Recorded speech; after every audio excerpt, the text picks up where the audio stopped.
If you're here, you probably know you need strong, powerful messaging for your business to stand out online.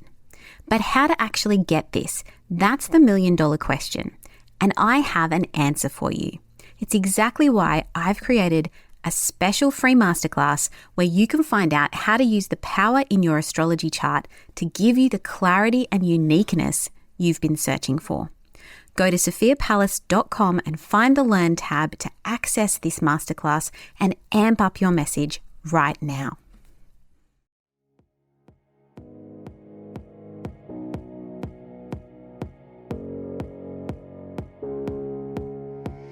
Welcome to the Cosmic Business Breakthrough Podcast.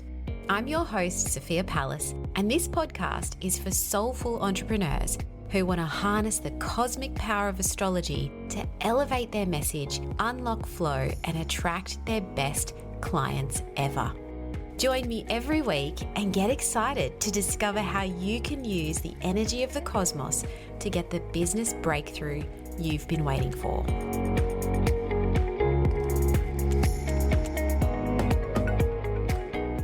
We're halfway through the year already. Can you believe it?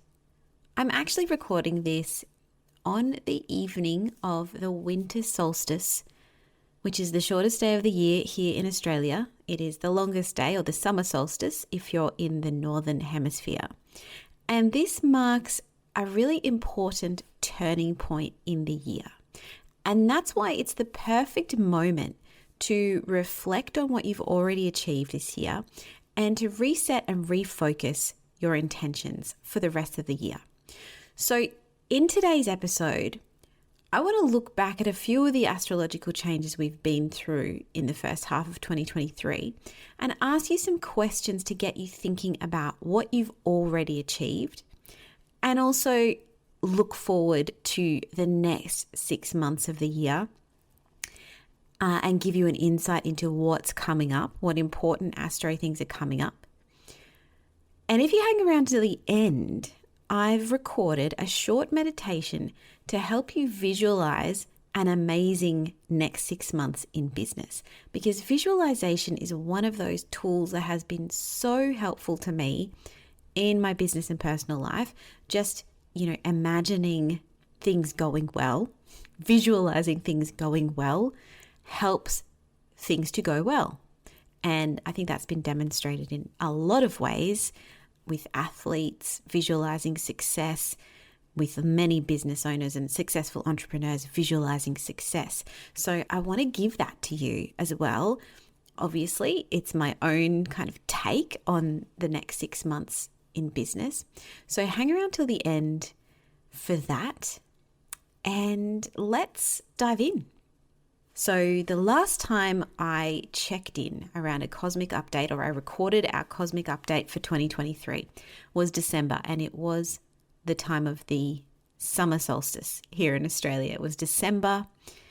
We were just moving into kind of a fresh new year, and now we are halfway through 2023, and there have been a lot of big planetary shifts and changes.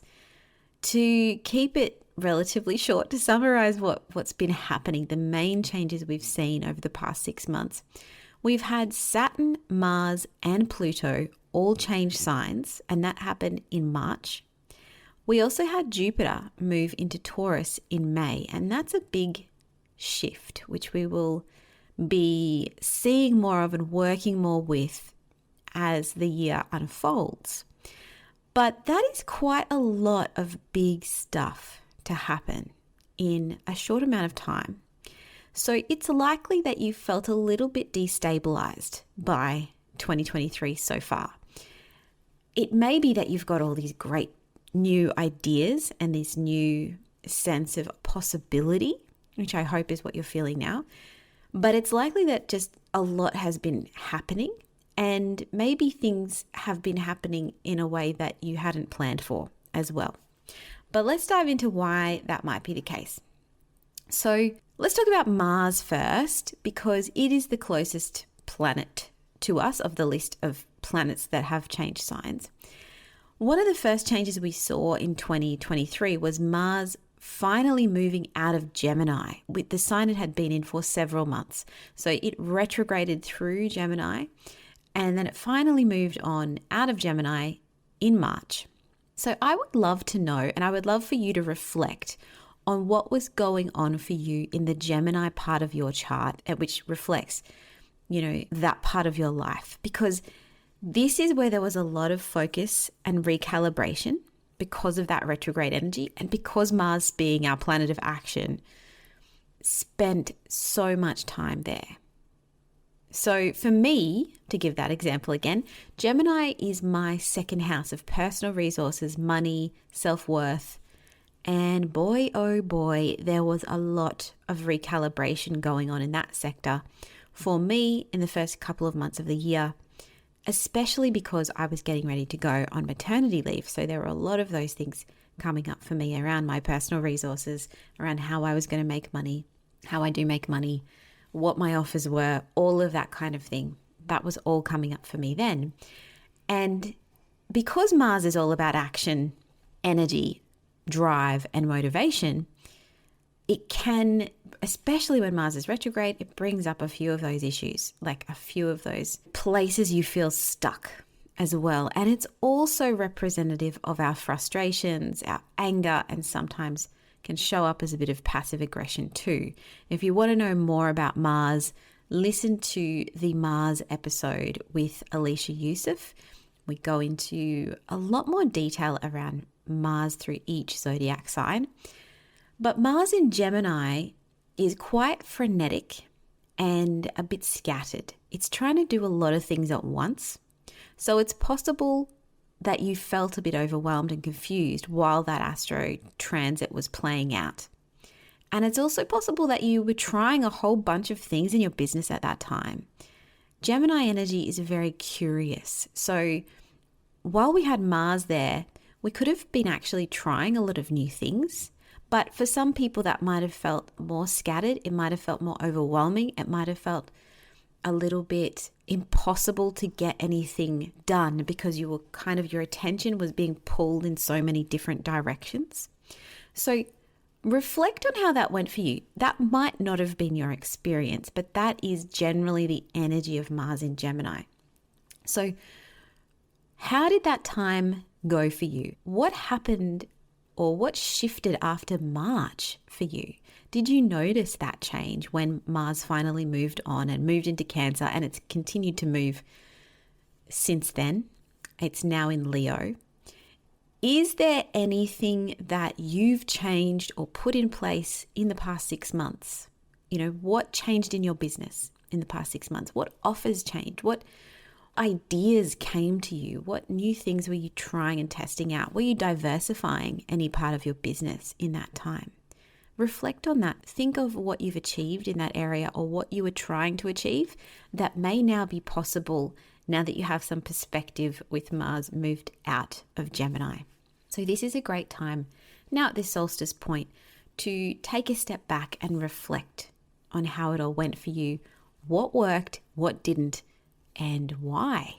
The other planet that we had making a big shift in March was Saturn. As I've said before, Saturn is that planet of boundaries, limitations, restrictions, structures, foundations, all of that stuff. So it's not necessarily bad. It does represent for us, that kind of restructuring. Saturn is a planet that wants us to restructure for the long term, wants us to create something sustainable, wants us to create our legacy. So Saturn had been in Aquarius for some time. What was going on in the Aquarius part of your chart? Because now Saturn has moved into Pisces. It's been there since March, and it has been activating that part of your chart. You've kind of been integrating over these past couple of months since Saturn moved on.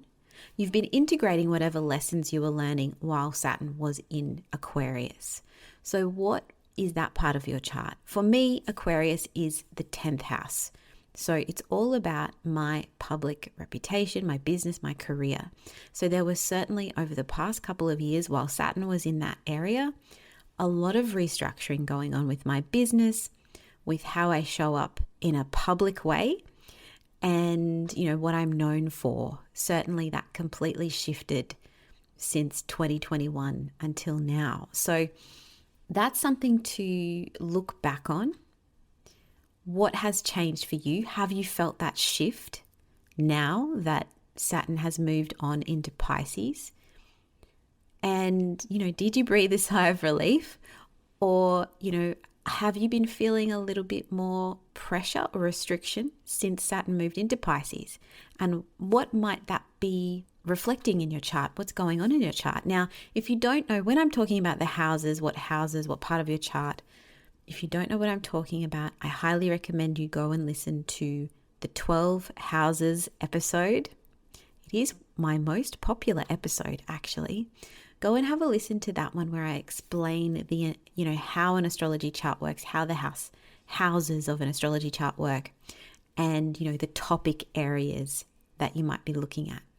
I also explain this in way more detail in the Cosmic Business Plan workshop, which is available on my website. Just go to the Learn tab and you'll find it there. But basically that is where you work through your chart in order to plan for the year. And so that explains how these planetary shifts will be impacting you and what area of your chart they would have impacted and, will be impacting in the future. So for now though, reflect on what has really changed in your business in terms of the structures, in terms of the foundations, because that's where Saturn has been acting, right? What have you been changing structurally? What have you been changing at that, kind of core level of your business? And maybe even your life? What has been shifting and changing for you? And is there anything that you've learned in that sector? Like, have there been any big lessons? Because Saturn is also constantly teaching us lessons and keeping us on track with what we have to move through, what we're here to learn in this lifetime. So go and check that out. Now, I'm not going to go into great depth on Pluto, but it was a big shift because the outer planet Pluto made a big move, moving out of Capricorn and into Aquarius. Although only for a very short amount of time, it will move into Aquarius properly next year, where it will stay for another 20 years. So this is a very slow moving transit, a very slow shift. But when a planet kind of dips in and out of a sign, like Pluto has done this year, we can feel quite a reverberation of that. It's like we feel that quite intensely, even though a Pluto transit is a very long thing. It takes 15 to 20 years for Pluto to move through a sign. What you notice when Pluto kind of dips in and out of a sign is it's giving us a preview of what the next 20 years might look like.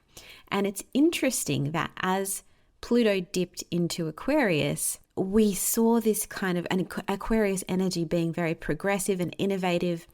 And we kind of predicted, or many astrologers predicted, this leap in technology and social issues when Pluto moves into Aquarius. And what we saw over these past few months is the kind of rise and rise and rise of AI, and it becoming a real talking point for us in business particularly.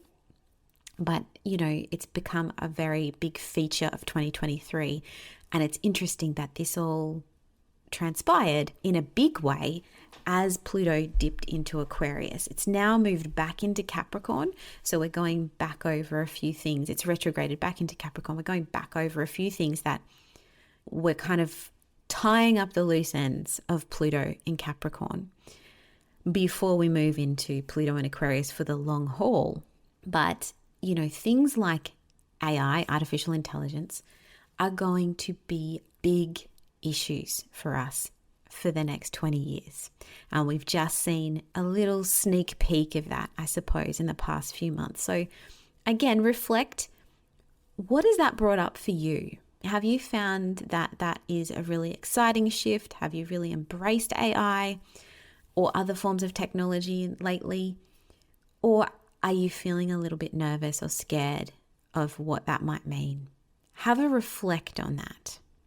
Okay, now one of the most exciting transits that we are experiencing in 2023, and we have already seen this happen, is that Jupiter, the planet of abundance, the planet of expansion, growth, higher learning, wisdom, moved into the sign of Taurus, the earth sign of Taurus. And it had been moving through Pisces, moving through Aries in 2022.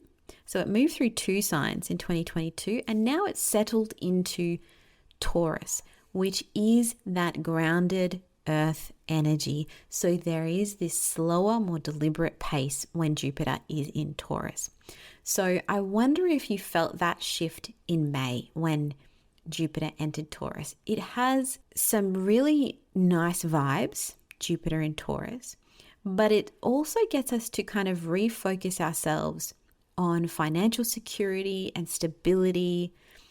It's helping us to kind of solidify our foundations and get really practical about how we want to create business success. So have a think about, if you know where Taurus is in your chart, what topic areas in particular this is highlighting for you. What is Jupiter bringing its juice to for you?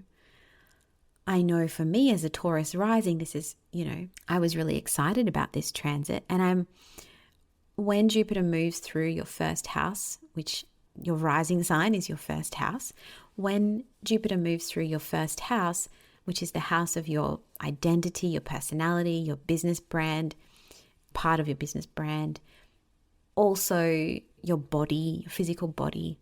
It's been interesting to me to watch this unfold only over the past month, because now it's only middle of June. This transit's only happened in May, mid-May. So, I'm already starting to feel this sense of refocusing on myself, coming back to the things that I want to be doing, coming back to also feeling more expansion in my persona, in a sense. Like there's this next level of growth that I'm going through now. And I guess that's coming through maternity leave, coming through this next phase of life for me again. There's a lot of kind of beautiful gifts coming through in that side of my life. If you're having a Jupiter transit on any of the angles, so the first house, the 4th house, the 7th house, or the 10th house, those are the really kind of active parts of your chart. So you may feel this transit a lot more intensely than if it's in another part of your chart, if it's in another house. So keep that in mind as Jupiter moves along. That's something to really appreciate is a Jupiter transit, is really to look for those opportunities. So for me, with Jupiter moving through my first house, this is a time when I'm going to be looking for personal opportunities to spend time doing what I love to do, finding out again what those things are, or really doubling down on the things that I enjoy personally and refocusing on me and potentially my own self-care, all of those things. But also from a business sense, because the rising sign is such an important part of the personal brand, this is a time when I'm thinking about what opportunities there are for growth in my personal brand. What do I need to do to get myself more visible? What do I need to do for the next stage of my brand? Those are the kinds of things that I'm considering now and will be looking for opportunities around over the next 12 months while Jupiter hangs out in Taurus. So it is staying in Taurus until May 2024. So keep that in mind. And also the beauty of that Jupiter in Taurus is that it is a very, as I said, grounded energy. So you're not going to kind of rush off and change everything at once. This is more of a feeling into what feels good. Feeling into what feels good is how I would describe Taurus energy. It's very much about, grounding into your body, grounding into your senses, noticing what feels good. So enjoy that. What I would also say about Jupiter is reflect on the Aries part of your chart. So because Jupiter has now moved on, what happened? What were you doing while Jupiter was in Aries? What part of your life and business was in that growth and expansion mode? Have a look to that as well. At this kind of solstice reflection time, have a look at that. Have a think about that before you go and visualize the next phase. Where is it that you have felt that growth and expansion so far? And where is it that you want to feel it next? That's the beauty of a Jupiter transit. So what's coming next in terms of the second half of the year? Now, there's always a lot happening astrologically, but the two things that I would say you need to keep an eye out for is the Venus retrograde. So Venus has just entered the sign of Leo, where it's going to be going retrograde in July and August. It's also going to have an extended period of shadow. So, the part of the sky it's going to go back over. Now, when Venus goes retrograde, this is a time when we're reconsidering our values, when we're reconsidering our partnerships in business and in personal life, especially because this is a Leo Venus retrograde. We're thinking a lot about how we show up in the world, how we shine, and how we express ourselves.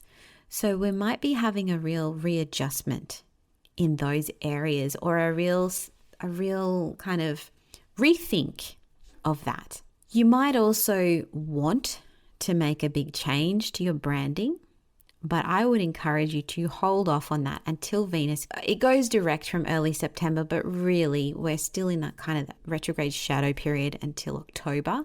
So try to hold off on making any big or drastic changes until October. But what this is really good for is tuning into what feels good in terms of your self-expression. And, because this is Venus in the sign that is all about self-expression and creativity, this is really about rethinking and recalibrating how you want to show up in the world, how you want to be seen, how you want to shine, how you want to express. So, you may be thinking about your wardrobe, you may be thinking about your hair, you may be thinking about all of those kind of personal style or personal brand things. And you may want to, as I said, make a drastic change, but kind of just notice what's coming up for you in this time. Notice if you are feeling a strong pull in a certain direction. Notice what colors are speaking to you and what colors are really you're feeling very repelled against. Notice all of that stuff. Don't necessarily take action on it until October, but just start to notice what's working for you, what's not working for you. And particularly rethink your associations, your partnerships. If anything there is not lining up, is not feeling right in integrity, if you're not feeling it in your heart, because Leo is all about heart energy as well, this is the time to get ready to let those relationships or collaborations go when Venus goes direct. So that's Venus. The next thing and the final thing that I want to talk about before we go into the visualization is the nodes switching signs. So the nodes of the moon, which as I've explained before, are not a planet. They're a point in the sky, a calculation related to the moon's orbit.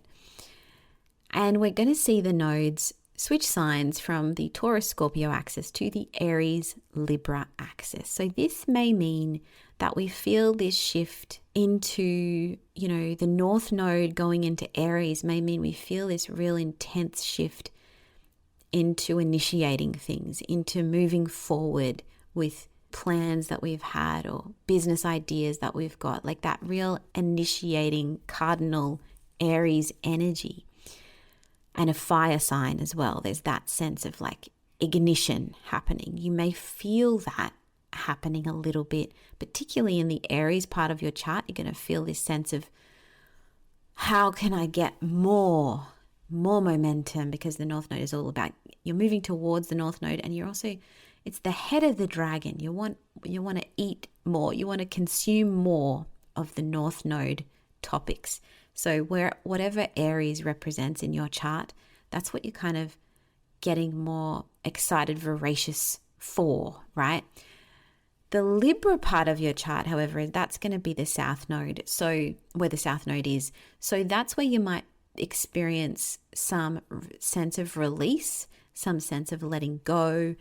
That could be around partnerships, Libra representing partnerships, Libra representing collaborations or diplomacy in some ways, that working together. You may be releasing some of that stuff, but you may also be finding a new meaning in many of your partnerships as well, because that South Node energy is often this spiritualization of that area of our life, this new understanding, this realization around that area of our lives.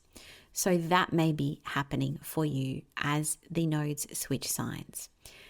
If you want to dive into this even more and work with it with your own chart to plan out the rest of the year, I really encourage you to go and check out my Cosmic Business Plan workshop. It is a video training with a workbook and downloadable slides. So you will have all of the things that you need to create your own personalized Cosmic Business Plan. So that is available on my website. The link will be in the show notes. All of this information about the transits that we've already experienced and the big ones that we are going to experience in the rest of the year, the next few months, that is all part of that workshop. So you'll get hopefully a deeper understanding of that stuff and also how it applies to you personally. So go and check that out.